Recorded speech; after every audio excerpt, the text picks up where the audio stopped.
Hello students, आज हम BSc third year का टॉपिक म्यू एस तथा म्यू इफ मानों में संबंध के बारे में स्टडी करेंगे।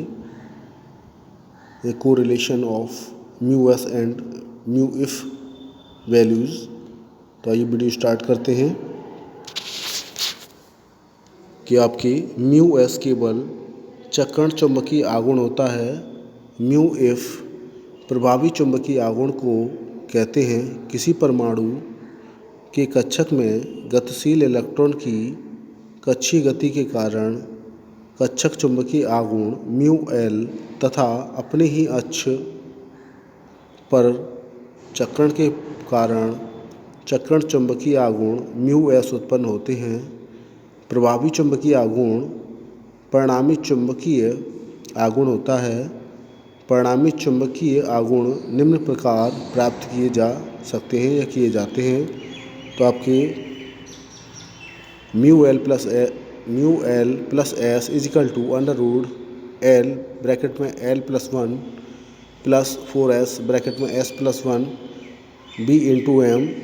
संयोजकता बंध सिद्धांत के अनुसार प्रभावी चुंबकीय आघूर्ण ज्ञात करने के लिए विभिन्न परिस्थितियों में 3 संबंध होते हैं, जिसमें नंबर 1, जब एल डैश एस युग्मन होता है तो नवीन क्वांटम अंक जे उत्पन्न होता है। जब अवस्था के जे ऊर्जा स्तर को एल डैश एस युग्मन से उत्पन्न होता है, एक दूसरे के अति निकट होते हैं, इस अवस्था में म्यू इफ उपयुक्त संबंध द्वारा ज्ञात किया जाता है। तो mu eff equal to under root में एल ब्रैकेट में L plus 1 plus 4s bracket में s प्लस 1। नंबर 2, जब एल एस युग्मन से उत्पन्न जे ऊर्जा स्तर मूल अवस्था में एक दूसरे से बहुत अधिक अंतर रखते हैं तो जे डैश जे युग्मन होता है। इस समय एल एस युग्मन प्रभावहीन हो जाता है। तो इस समय इफ़ का मान निम्नलिखित सूत्र द्वारा ज्ञात किया जाता है कि mu eff equal to under root में जे प्लस 1 आपके, जहाँ जे एक पूर्ण क्वांटम अंक कहलाता है। नंबर थर्ड देखिए, जब कक्षक चुंबकीय आघूर्ण पूर्ण रूप से दब जाता है या शांत हो जाता है तो कक्षक चुंबकीय आघूर्ण प्रभावहीन हो जाता है। इस समय म्यू इफ का मान केवल चक्रण का मान कहलाता है। इसे निम्न सूत्र द्वारा व्यक्त किया जाता है। Mu eff equal to under root 4s bracket में s प्लस 1। s पद संकेत के लिए l का मान 0 होता है। उस समय म्यू इफ के लिए उपयुक्त सूत्र का प्रयोग करते हैं। इसके अतिरिक्त प्रथम संक्रमण श्रेणी के तत्वों में कक्षक चुंबकीय आघूर्ण दब जाता है। आयन परमाणु या अणुओं के समूह इलेक्ट्रॉन की कक्षीय गति को प्रतिबंधित कर देते हैं। अतः कक्षक चुंबकीय आघूर्ण प्रभावहीन हो जाता है। कक्षक चुंबकीय आघूर्ण के दब जाने के लिए संयोजकता बंध सिद्धांत कोई स्पष्टीकरण प्रस्तुत नहीं कर पाता है। इसका स्पष्टीकरण क्रिस्टल क्षेत्र सिद्धांत द्वारा किया जा सकता है। क्रिस्टल क्षेत्र सिद्धांत के अनुसार कक्षक कोणीय संवेग का दब जाना परिणामात्मक रूप में ज्ञात किया जा सकता है। इसके द्वारा कक्षक कोणीय संवेग के प्रभावहीन होने की सीमा ज्ञात की जा सकती है। इस प्रकार म्यू इफ के लिए म्यू एल कक्षक चुंबकीय आघूर्ण का योगदान ज्ञात किया जा सकता है। ये तो था आपका म्यू एस और म्यू इफ में संबंध। इसी में देखिए एक छोटा सा नोट्स है कि क्यूरी समीकरण को व्युत्पन्न कीजिए या समीकरण दीजिए या ड्राइव क्यूरी समीकरण या इक्वेशन। तो क्यूरी समीकरण के मैडम क्यूरी के अनुसार मोलर चुंबकीय सुग्राह्यता परम ताप के व्युत्क्रमानुपाती होता है। तो XM प्रोपोर्शनल 1/T, या जब प्रोपोर्शनल का साइन उठाते हैं तो कोई ना कोई कांस्टेंट वैल्यू आ जाती है। तो आपके XM इजिकल टू C/T समीकरण नंबर 1।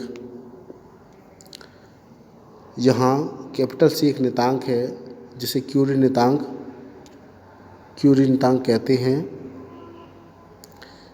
कैपिटल सी का मान n μF2/3 के बराबर होता है। अनेक पदार्थ इस नियम से विचलन प्रदर्शित करते हैं।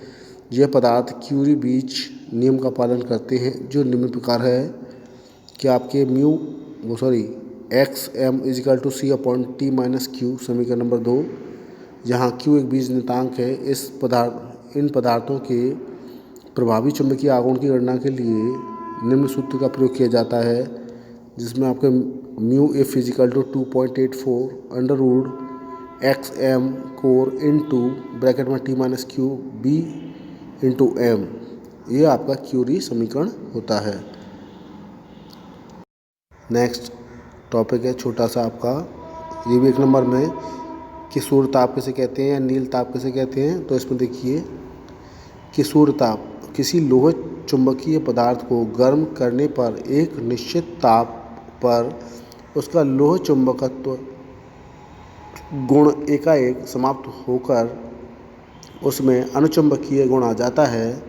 तत्पश्चात ठंडा करने पर वह पुनः लोह चुंबकीय गुण प्रदर्शित करता है। अतः वह ताप जिसके नीचे पदार्थ लोह चुंबकीय तथा उससे ऊपर अनुचुंबकीय होता है क्यूरी ताप कहलाता है। इसे Tc द्वारा व्यक्त करते हैं। उदाहरण के लिए Ni यानी निकेल का क्यूरी ताप 358 डिग्री सेल्सियस और Fe आयरन का 770 डिग्री सेल्सियस होता है। इसी को सूर्य ताप कहते हैं।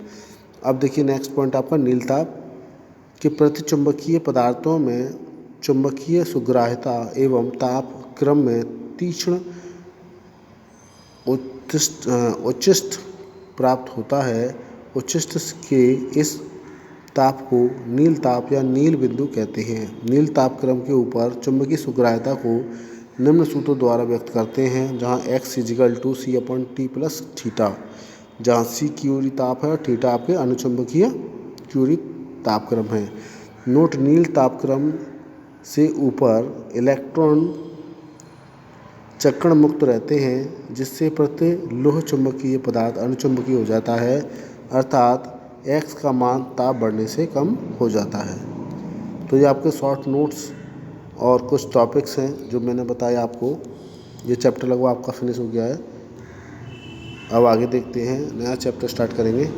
तो इसमें मैंने आपको सूर्य ताप, नील ताप और इससे पहले मैंने आपको क्यूरी समीकरण के बारे में बताया, 1-1 नंबर के हैं। तो ये टॉपिक आप देख लें।